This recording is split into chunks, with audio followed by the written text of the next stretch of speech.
This video will discuss how I envision events happening in the first year on Mars. I will follow this video with a discussion of 7 more years, making a total of 8 videos about these early years and events. As with much of the technical issues of the mission to Mars, I am merely envisioning something that might happen. I am not wedded to anything specific during the first decade on Mars. As with other technical matters in this series of videos, I merely believe that a broad brush picture about what could happen is useful, as I attempt to solve the 2 real issues before the mission to Mars: lack of political will and lack of financial wherewithal.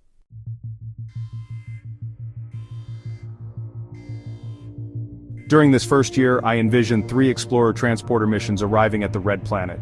The first mission will arrive on day 1, the next one 6 months later, and the last Explorer transporter mission will arrive on day 365, or, if you like, day 1 of year 2.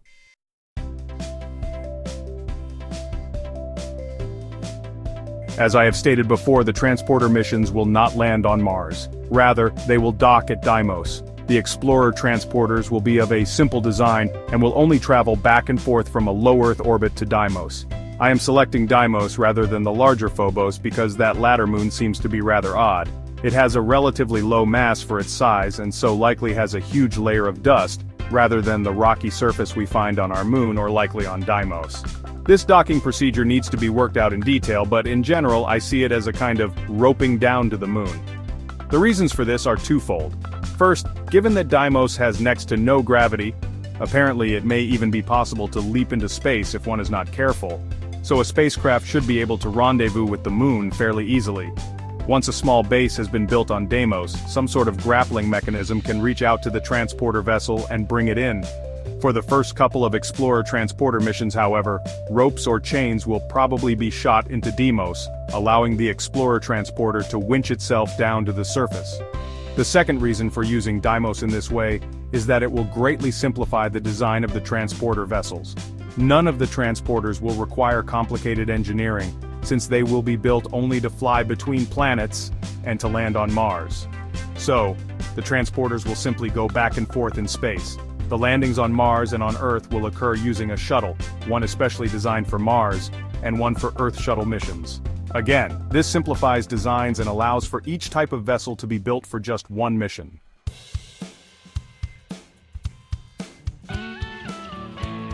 The crew of the first Explorer transporter to arrive at Deimos might be concerned with 5 main missions. 1. To begin to assemble the Mars lander. 2. To remove the nuclear reactor, if any, from the Explorer transporter to power initial operations on Deimos and/or Mars. 3. To begin the growing of crops on Deimos. And 4. To start the building of the permanent grappling mechanism I mentioned a minute ago. And 5. To set up a small fuel reactor to make rocket fuel on Deimos. As these are all complicated missions, and there will only be 4 persons aboard that first Explorer transporter, 1 or 2 of these missions may not be assigned, or some or all of the missions will be scaled back. And so first-year activities will only begin a process to be completed by later years.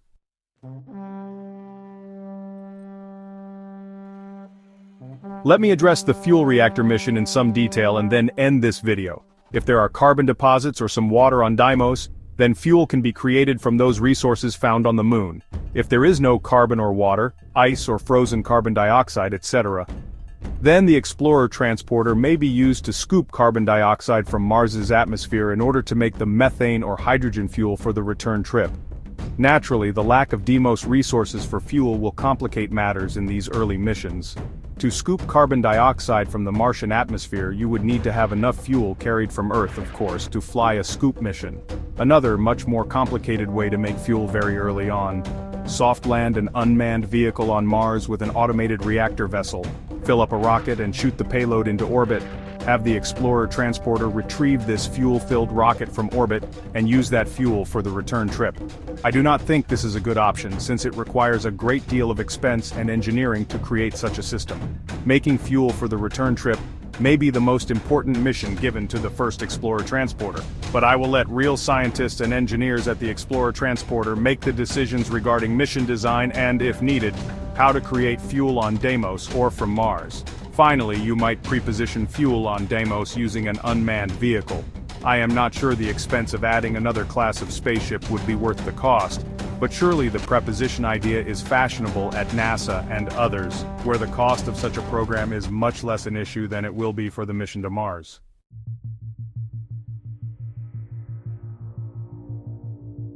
As indicated, 6 months after the arrival of the first Explorer transporter on Deimos, a second Explorer transporter will arrive on the Moon. This second group of 4 people will bring more supplies, equipment, and expertise to assist with the 5 missions I outlined above.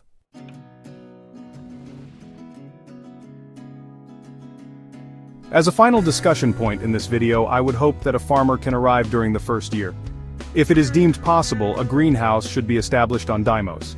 It is my belief that leafy vegetables such as lettuce or cabbage can be easily grown there, and that fish might also be raised, if they can thrive in a low to no gravity environment such as exists on Deimos. Other kinds of plants should also be grown in the Deimos greenhouse, if plants can be grown on that moon. I would even like to see a few trees started there again, if that is possible.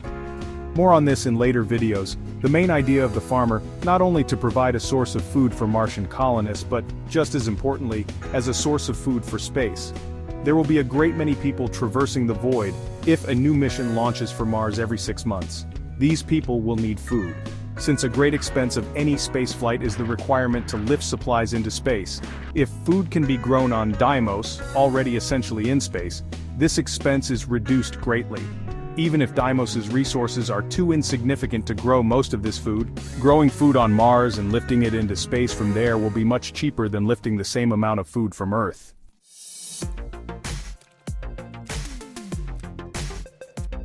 With that, I end this video of the first year. As you have seen, 3 missions have arrived.